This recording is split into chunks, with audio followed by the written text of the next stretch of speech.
Good morning po. Nandito po tayo sa Santa Rosa Sports Complex. Ayan po. Graduate ang aking anak. Ayan po yung kanyang mga student. Ayan po yung mga graduate. Ayan. Jay, kaway ka naman, Jay. Ayan po. Ayan yung mga bata naghihintay. Ang haba po. Ang dami po kasi may 2,000 student pa lang po yun. Plus yung parents pa po. So double. Si mama mo kasama mo? Ako sa iba, papagalan na po sila. Mainit pa naman kasi. Bibideo ko lang kayo ha.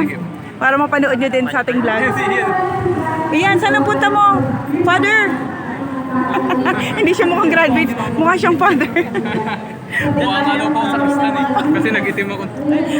Para po ako magsaserve, nag-itim po ako. Ay, oo nga. Hindi ka nagkulong puti. Hindi ko po na-plansya. Hindi, buti na nga lang. I-doble agad yung ano, no? Parang ikaw yung naiiba. Lahat yata naka-white. Yan po, ang daming estudyante. Dami ring sasakyan. Nagka-remembrance pa yung pantalon ko na puta sa tricycle. Ay, kesa bumalik pa. Iyaan ko na. Oo nga po. Ayan po, ang dami ng mga estudyante. Ang haba po ng pila na yan. Mamaya na ako pupunta doon kasi sobrang init. Ayan po. Ang ating mga dear graduate. Ay, kaway po kayo. Si Ian, hindi siya mukhang graduate, mukha siyang pare.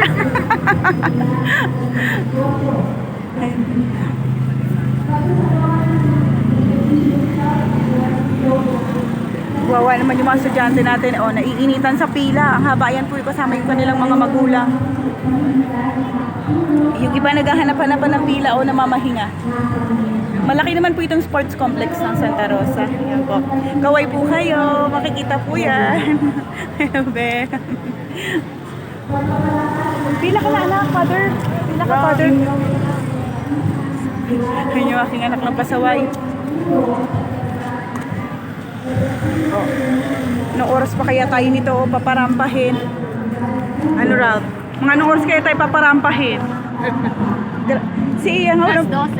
ay, naku, Diyos ko po. Gutom na, ano pa? Parang ang init ng pila natin. Iyan, silong-silong kayo. Mainit, silong kayo.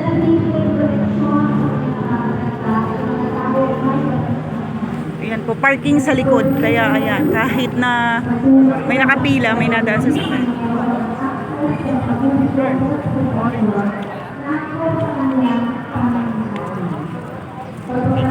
Ayan po yung ibang section. Per section sila. Nagdadatingan pa.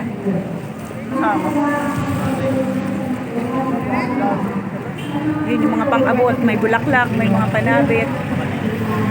Sayang, dapat pala ginawan ko talaga si Ian, no? Yung panabit na yun. Ay, sige, Mem. Teacher tayo, Ralph. Siyan. Nasa iyan. Liwanag. Hindi. Oo nga.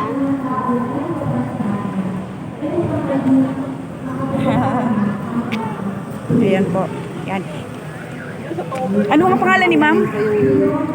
Cora. Ma'am Cora, baka gusto i-shout out yung mga co-teachers nyo dyan. Absent po si Ma'am Cora umattend ng graduations ng anak.